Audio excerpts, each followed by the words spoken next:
Yes, I am well aware it's been a week since I posted a video. Work, man, they won't let me be great. But I'm really digging reading from Legion, so why don't we just pick up where we left off and enjoy the story? So, hey friends, it's me, the Ebony Otaku, the well rounded nerd. As you can see, I'm in another hotel room because my what I do for a living does require me to travel at times, and this be one of those travel days. I like it, it's fun. It's been a really good time out here doing the things, connecting, what do they call it? Networking. We're networking. So it is kind of nice to post, that thing that shall not be named. There's starting to be some normalcy come back because for me, my normal was being on the road quite a bit. And I got used to not being on the road. And now I'm having to figure out how to work this in because I started doing YouTube during the thing that shall not be named. And I had all the time in the world. And now that's just not the case. But it is nice because in, rooms like this, it's quiet all the time. There's, no one around, walls are soundproof and whatnot. There's typically good lighting, and there's always a desk where I can set up. So, I mean, there's bonuses. It's just a matter of finding time to do what you want because if you are one who travels for work, you know that all your time does not belong to you. When you are on company time, you are on company time. Even up until when you go to bed. That's just the trade-off, which I enjoyed. I'm not complaining at all. I love what I do. But I have a little bit of a free evening, so I thought I'd go ahead and continue. Shall we continue with our friend John Grammaticus and the Alpha Legion? So just picking up where we left off. John Grammaticus has had an encounter with Alpharius. But remember, with the Alpha Legion, they're all Alpharius. We are Alpharius. We are Alpha Legion. Hydra Dominatus. That's the thing. The Alpha Legion is unique in that by basically being, for lack of a better term, clones of Alpharius Omegon, for those of you who know, you know, by making the legions so alike to one another, they're able to exercise their greatest weapon in battle, which is subterfuge. The subtitle of this book is Secrets and Lies, and the Alpha Legion is real good at secrets and lies. But because of that, they know things that other legions do not know. Remember, we talked about Lorgar, the Aurelian, who was punished by the Emperor for dabbling in things he ought not have dabbled in, and for, placing worship on the Emperor, which is a big no-no in the Warhammer universe, in the Imperium of Man. But the Alpha Legion being so secret, it's kind of unknown whether or not the secrets that they know does the Emperor know they know. Like, the Emperor knows a lot, but the Alpha Legion, like that part of the Emperor that's into keeping secrets, they got that. Like, each of the legions represents a trait of the Emperor himself, and they got his penchant for keeping secrets and maneuvering and, getting in there and doing the things that they want to do without no one knowing what they want to do. But because of that, they've gained access to knowledge that the other legions simply do not have. They know of things with Xenos species. They know deeper of chaos than what most space marines know of it to be. And because of that, the cabal that John Grammaticus works with and for, who have foreseen the influence that this creature called the humans, are going to have on the greater galaxy and universe, they wonder, could this Alpha Legion, who is so curious, who knows so much, who is open to new information, could we have John Grammaticus arrange a meeting between us and the Alpha Legion and see if we can't get them information about what humans are really going to do to the galaxy, about what this Emperor is really going to do if his great vision is achieved, and see if we can't get some Astartes on our side. And that is the mission that John Grammaticus is on. And where we left off, the Alpha Legion has come to him. And they know he's been looking for them. Now, y'all know he didn't meet Alpharius, right? Yeah. Because they're all Alpharius. So he's finally met up with the Alpha Legion. And the Alpha Legion has a psyker on their side, and they use their more powerful psyker to keep John Grammaticus in check, which already shows you that they're okay with bending the rules, because pre-40K version of the universe, the Emperor of Mankind, except for himself, of course, kind of had an edict out against using psychic abilities, against using ruinous powers, the powers of the warp. He didn't want his sons or any humans dabbling in those powers, even though humans could be born with them. He was just like, nope, nope, don't touch it. Thou shalt not dabble in the unfamiliar powers. Leave it alone. And even though the Alpha Legion themselves might not do the thing, they will contract with people who can do the thing they're not supposed to, so that they still get the same result without actually breaking the Emperor's rules. It's all very clever, very surreptitious.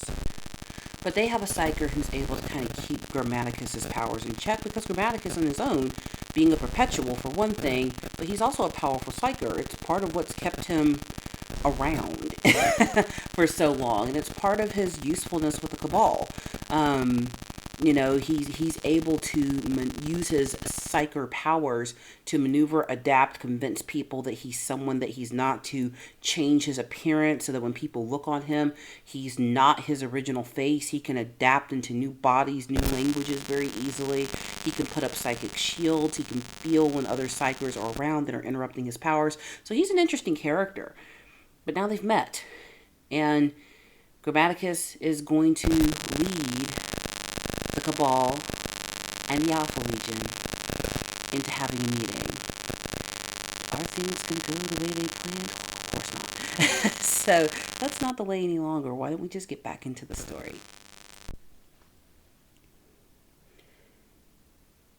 We followed the psyker to the rooms of the house, rambling chambers and hallways that followed no more logical scheme than the streets of Monlo. All the rooms were dark and shuttered, and dust sheets covered the few pieces of furniture.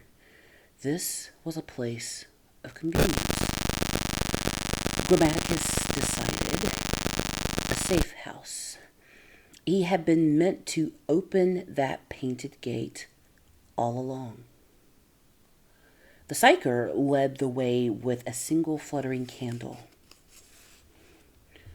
You contrived to bring me here, Grammaticus asked. You baffled my mind and got me lost, so I could be directed to this house.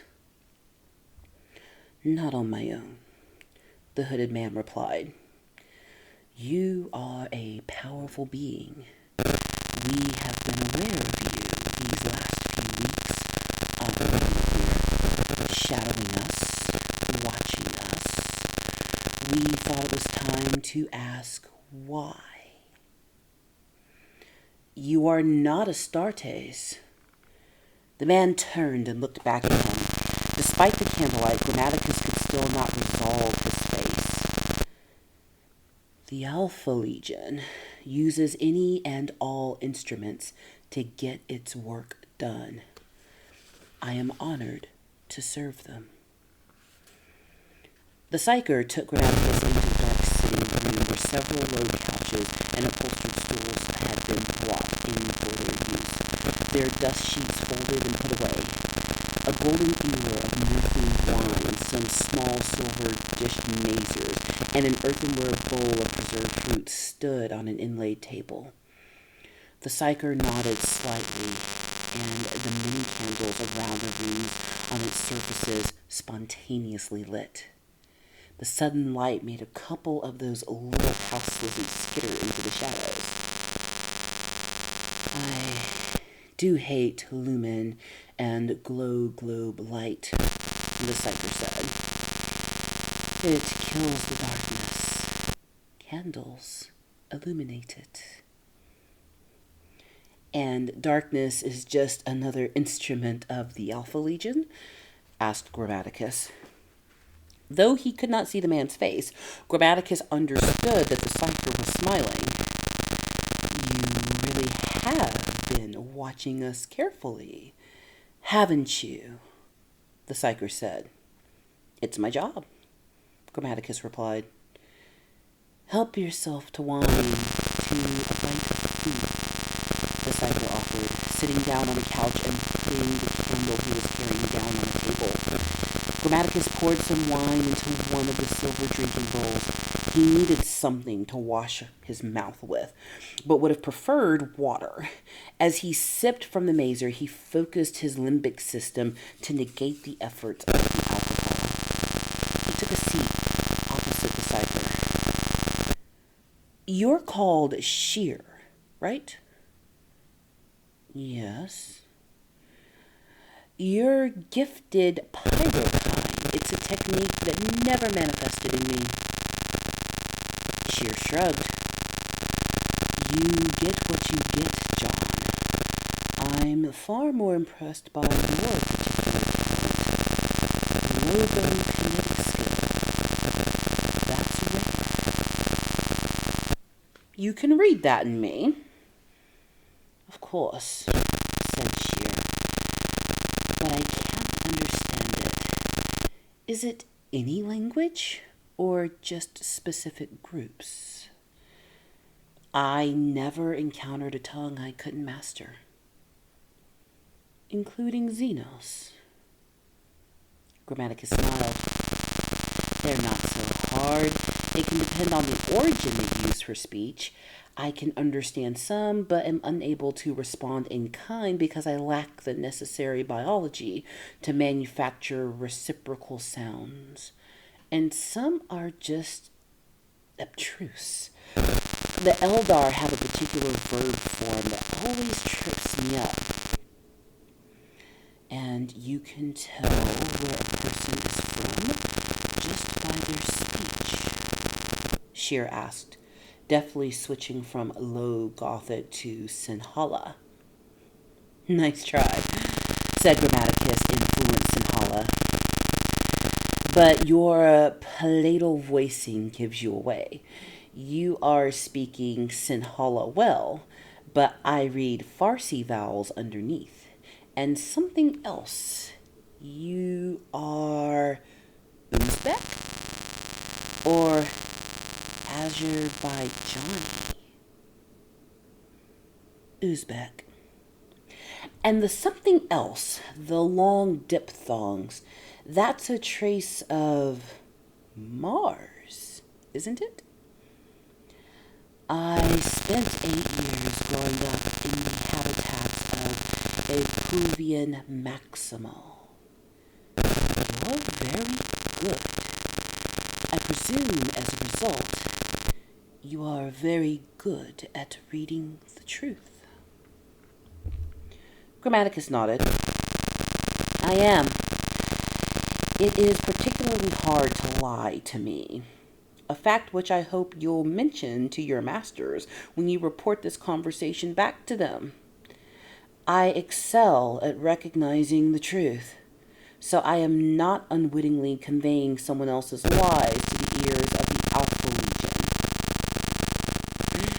Sheer chuckled. You may recognize the truth, John. We have no guarantee you are transmitting it. That's a decent point, I suppose, Grammaticus replied, taking another sip from the mazer cradled in his fingers. How did you invite them? Sheer asked. They'll want to know. It's taken about a decade, said Grammaticus. Agents like me have been planting seeds and suggestions for a while now.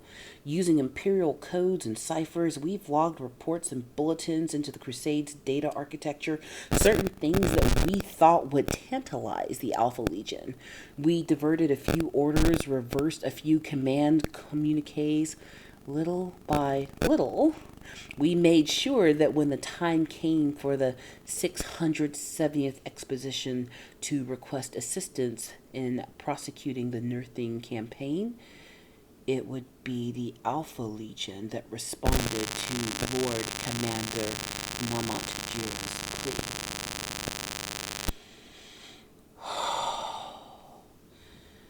Great Terra, Sheer breathed. That's astonishing. The level of influence, of access, of strategy and patience. Incredible. Such subtle manipulation. That's the Cabal's way, Sheer, Grammaticus replied. Strategy, subtle influence, the long view. They're very good at it. They've always been very good at it. They could have simply asked. Grammaticus laughed. It hurt his bruised throat. That's not their way. And besides, would the Alpha Legion have said yes? Not in 1,000 years, Sheer agreed. Look, I'd be careful now how I explain that to them, if I were you. The Alpha Legion prides itself on knowing everything. They prize knowledge above all things and hate the idea of anyone knowing more than they do. That's how they win their battles. In fact, the only thing they hate more is the idea that they're being manipulated. So noted. Thank you. I had already foreseen that as a stumbling block. Grammaticus put the empty mazer down on the tray by the ear. You're no slouches when it comes to manipulation, though. You got me today. From the moment I entered Monlo, you were misleading me, clouding my mind, pulling me to where you wanted me to be. Well, not quite, said Sheer. Don't be so modest. You admitted it to me just now. Sheer looked up at Grammaticus in the candlelight. His lack of a coherent face was hard to look at, but Grammaticus could read alarm. John, I'm not being modest. Yes, we led you here, but only once we had located and identified you. That was just before you entered the Temple Square on Red Street. Before that, we weren't aware of you at all. No, said Grammaticus. It was before that Sheer got up. John, are you telling me that you were being influenced from the moment you entered the city today? This is important, John. Was something on to you right from your point of entry? Grammaticus swallowed. His guts suddenly felt as if they were full of ice. Yes, he said. Damn, Sheer murmured. That wasn't us. That wasn't us. They made you. Sheer, be quiet, please. We may have just seriously been compromised. Sheer walked over to the parlor door and bent his head, talking urgently into a Vox microbead. Grammaticus waited, his head spinning slightly. An awful creep of realization was coming over him. The Cabal and the Alpha Legion had not been the only forces playing games that morning. Sheer looked over at Grammaticus, his conversation over. We're moving, he said. We're getting out of here. What's going on? It's as bad as I feared. The city's gone quiet. The Nerthine identified you and used you as a lure to draw us out. I am so sorry, Grammaticus said. Your apology hardly counts for anything. Come on. Footsteps were thumping down the hallway outside. The door opened and 3 men came in. 2 were standard humans dressed in mail sleeves and head shawls carrying crude patterned Las carbines. The third, attired identically to the other 2, was a gene big beast lugging a bolter. "We're quitting the house," the gene giant told Shear. "Is this wretch the one who blew our operation?" Without waiting for confirmation, the gene giant turned and advanced towards Grammaticus. "Leave him, Herzog, please, sir," Shear called out. "He's valuable. Peck told me to watch him and keep him safe." "Shame the rodent couldn't do the same for us," the gene giant growled. "All right, let's head out. Double time." They flanked Grammaticus and hurried him down the hall. Scared as he was, Grammaticus sorted the data that had just come his way. The gene giant was called Herzog, apparently. Grammaticus could smell the whiff of Astartes about him. The other two, the male-sleeve standard humans, suggested to Grammaticus that the Alpha Legion used all sorts of non-Astartes operatives to accomplish their missions. Not just specialists like the psyker Shear. What had Shear said? The Alpha Legion uses any and all instruments to get its work done. Grammaticus risked a quick surface read of the men's minds and saw they were soldiers of the Imperial Army, though they were something definitely non-standard about the biological samples he was getting. He dared not risk a deeper probe. And that other thing Shear had said. Peck told me to watch him and keep him safe. He could only have meant the armored giant. But the giant had identified himself as Alfarius. Was that another lie? How did the names connect? They reached the ground floor of the house. Herzog raised a hand to activate his link. The shutters opened. They banged aside one by one, opening each window in turn, spilling hot, hard daylight into the house. Grammaticus flinched at each opening, feeling a residual pulse of the telekinetic power responsible. A trio of minute green grouse lizards danced all over in this open sill. "Damn," Herzog murmured. More lizards skittered in, running like water over the sills, and some falling to the floor with little plips. Inside 5 seconds, they were pouring like a flood, thousands of them, rushing over the window ledges and under the doors, flowing as if dumped out of handcarts.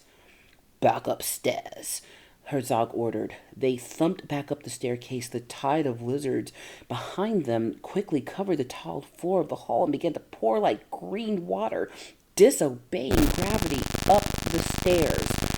Grammaticus could feel a malevolence in the air, a pervading touch of cloying heat, rage, the trademark of an angry, potent psyker.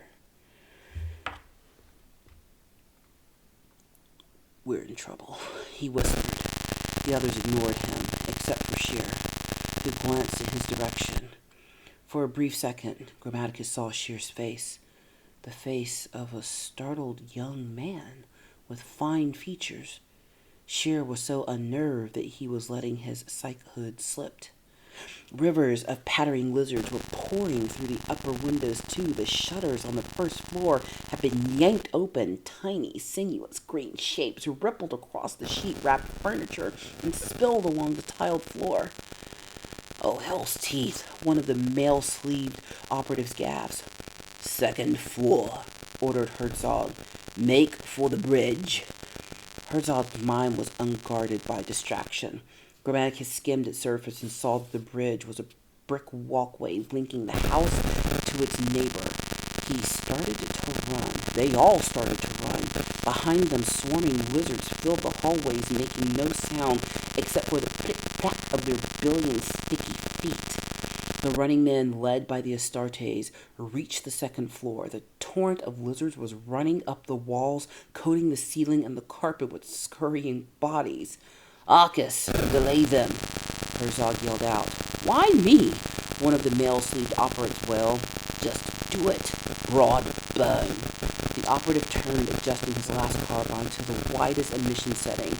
He started to fire, blasting unfocused washes of energy back down the stairs, signing and crisping and wriggling mad of advancing lizards. Ugh. Tiny, smoldering bodies dropped off the ceiling and walls, the hand-painted wallpaper crisp. Arcus kept firing, cooking thousands of squirming shapes, adjusting his aim rapidly to check each front of the swarming platinum turn. It wasn't enough. It was never going to be enough. They reached him, and he screamed and jiggled as they rushed up his legs and his body, covering him.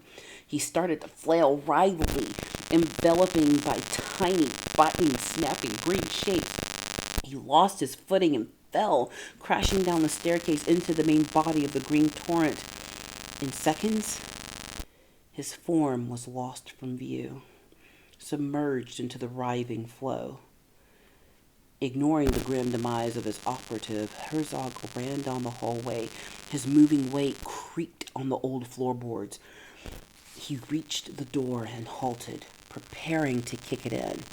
Before he could, the door splintered in towards him, throwing him backwards. A snout 2 meters long shoved its way through the shattered opening. Sheer yelped. The crocodilian was a massive thing, the sort of creature that simply had no business existing on the second floor of a domestic house. It rammed its way forward, its colossal skull swinging left and right as it came. Its huge, scudded body and immense tail trailed back across the bridge into the neighboring buildings. The house shook under its gigantic mass as it moved. Herzog tried to drag himself back out of its path. Sheer retreated and slipped over the scurrying house lizards that were darting underfoot. Grammaticus grabbed him and hauled him to his feet, smacking the wriggling, biting things off of Shear's robes with his bare hands. The remaining operative fired twice at the advancing monster. The crocodilian lunged forward, extending its white-scaled neck.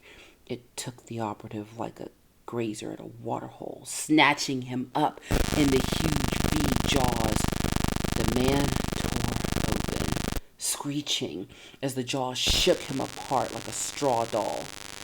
Herzog, on his back, fired his bolt gun and blew out one of the crocodilian's eyes.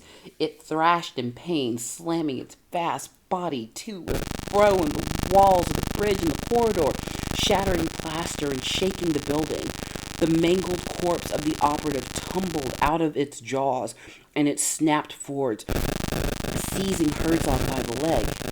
Mail rings cracked and pinged away as the gigantic teeth bit down. Herzog roared. Grammaticus had never heard an Astartes cry in pain before.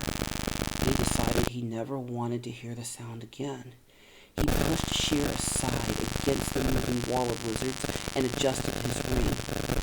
It was an old kind digital weapon, a gift from Gehet. He triggered it. An incandescent blue beam of lanced out from it and exploded the crocodilian's brain case. A wet blast of meat, bone, and tissue. "Come on!" Grammaticus yelled. Herzog pulled his leg free of the ruptured jaws and got to his feet. Limping, he led Grammaticus and Shear across the bridge. They had to clamber over the apparently endless bulk of the dead crocodilian. It was still twitching. They reached the stairs of the neighboring house and headed down. Herzog's leg was badly lacerated from the bite, and he was faltering. Behind them, they could hear the advancing patter of the lizard tide. The first few green shapes were appearing above them, scurrying across the ceiling, and some falling like drops of water down the stairwell around them. "Where did you get that?" Herzog yelled at Grammaticus. "What? That weapon?" "Doesn't matter." "You could have used it for us earlier," Shear said, scrambling down the stairs beside Grammaticus. "The fact that I didn't might persuade you that I'm serious," Grammaticus replied. They snatched open the main street door of the house and came out into the bright sunlight and into the middle of a gun battle. 2 Astartes warriors in purple power armor. One of them, Grammaticus was certain, The giant who had questioned him earlier were exchanging shots along the dusty sunlit street with gangs of Nerthadare ground troops. Crowds of baying Nerthian civilians were urging the Nerthadare on, hurling cobbles and other missiles. Half a dozen male-sleeved operatives, anonymous in their desert shawls, were supporting the outnumbered Astartes. Las rounds and ballistic loads streaked up and down the narrow thoroughfare. Peck! Herzog cried out. The armored giant glanced around. So, not Alfarius then, Grammaticus thought, unless Peck was some nickname or surname unknown to the Cabal. Get out, Thias, yelled the giant. We'll hold them here and rendezvous as soon as we can. For the Emperor, Peck, Herzog shouted, pausing to add his bolter fire to the fight for a moment. Let's go, he declared, turning to face Sheer and Grammaticus. They began to run, covering the sun-heated cobbles, the sounds of the firefight behind them echoing along the overhanging walls. Where to? Grammaticus found the courage to ask. To wherever's safe, Herzog replied. He was still limping badly. I don't think there's anywhere safe for us in this town, Sheer grunted. No, neither do I. No, and neither do I, agreed Herzog. Thanks to him. He glared at Grammaticus. This was not my doing, Grammaticus insisted as he ran. He checked his stride suddenly, flinching as he sensed the stomach-churning ripple of psychoactivity again. Sheer felt it too. What? He began. The street ahead of them split as if torn open by a fierce earthquake. The road surface burst upwards and cobblestones flew like hail. A vast monitor hauled itself up out of the ground in front of them, pulling its bulk free of the cloven street and the earth beneath. Cobblestones, hard core and soil spilled out around as it emerged. Its skull alone was the size of a life pod. Its tongue, long and dry and forked, flickered in out of its extravagantly massive maw. The tongue was as pink as Nerthian silk. The monitor was covered in cherry red scales. They could smell the carrion stink of its jaws, the tremor of its advancing steps. Here be dragons, Grammaticus whispered. What? Sheer yelled. Here be dragons. It was no longer a quaintly phrased notation of warning, no longer the shorthand motto of man's ignorance of the darker places of his universe. Dragons were real, not ambiguous scrawls on fading maps. Grammaticus could see into it, past the giant-sized body it wore, past the scale and flesh and muscle of the Veronade genus it had chosen, or been instructed to take. He could see the absolute fury of its demon heart. Herzog began to fire, slamming bolt after bolt into the red monster's head. Blood spattered from the snout, and 2 or 3 teeth were blown out of her sockets. The dragon lunged. Sheer screamed as it lashed out with its pyrokinetic talent. The flames swirled along the reptile's back and flanks in wild, flaring streams. The immense beast began to thrash as its scales scorched. Flames traveled down its length, engulfing it in a molten inferno, too bright to look at. Its whipping body turned, and its tail convulsed furiously and smashed into the surrounding buildings, bringing down their facades in thunderous torrents of brick and dry mortar. Dust rose in solid, gagging walls. Grammaticus lost sight of Herzog and Sheer. He began to run. Behind him, the death throes of the burning dragon sounded as though they were demolishing an entire city. Grammaticus kept running. He didn't look back. so that's a thing that happened. Whew, had a couple of flubs in there, forgive me. But not bad for a straight through reading, I should say. Especially after like a 14-hour day and I'm super tired. So, yeah, come for me another time about my delivery. Um, but yeah, so a lot happened there in the old Warhammer universe. The Alpha Legion is super curious, and again, thanks to the subscriber who mentioned, hey, go read about that Alpha Legion some more. That's a whole thing. Yes, it is, and I'm so glad I elected to read about it again. I'm over here putting stuff in my bag because I go home in the morning. While I'm talking to you. So I hope you enjoyed that. I had fun with it. I'm going to do a couple more readings out of that book, especially the last chapter because it's super interesting. But then I got to think of what is the next Warhammer book I want to spend a lot of time in. Definitely love me everything about Eisenhorn. That's how I got into Warhammer. But I'm open to suggestions. I did see a suggestion for Ravenor. That's a good one. And there's a couple more that I saw. So yeah, keep making the suggestions, and I'll pick the next one. So we're getting close to 500. Y'all know the deal. Let's get there, and I will see all of you in the next one. Please like, comment, and subscribe.